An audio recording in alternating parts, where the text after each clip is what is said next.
So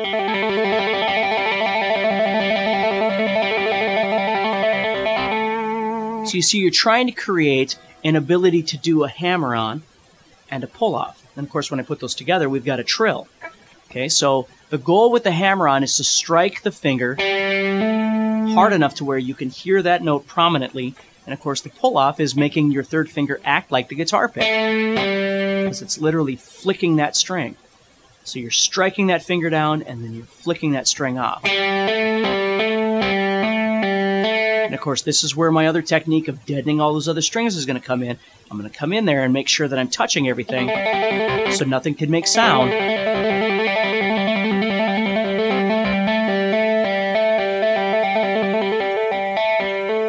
Okay? And a really great technique to get used to doing, to do this, to develop all your fingers, is you simply, again, I'll just stay here on the 4th string, 5th fret is fine.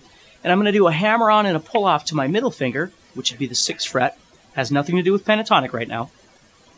And then I'm going to do the same thing to the 7th fret with my ring finger, and then the same thing to my pinky, and then I'm just going to go backwards, so it looks like this.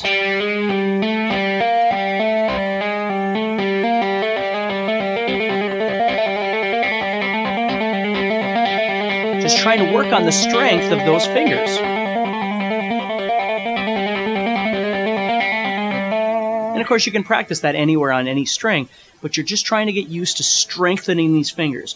When you're picking everything, you're not really relying on the strength of your fingers, you're relying on the efficiency between your two hands.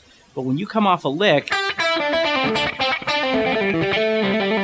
you want to do something like that, whatever it might be, okay, or you're playing through your pentatonic and you're using hammer-ons to create, again, one of two things. Either you're creating speed with a hammer-on or pull-off because you can do that faster than picking, or you're doing it because you want more of a legato-style technique. Like if I did a lick like this, for instance.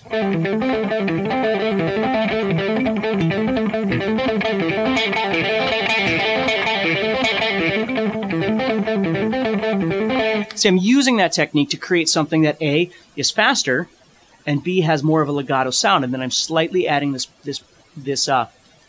palm muting technique, excuse me, just to give it a different kind of effect, okay? But in order to do that repeatedly, I need to develop strength in my fingers so I can keep going, okay? So that's why, you know, practicing not only the technique of a hammer-on and the technique of a pull-off, but practicing it in exercise form to strengthen your fingers, okay? And there's many other different kinds of techniques like that that we'll be talking about throughout this course. But you want to break those apart into two pieces. Number one, you're using it in a practical sense in your playing.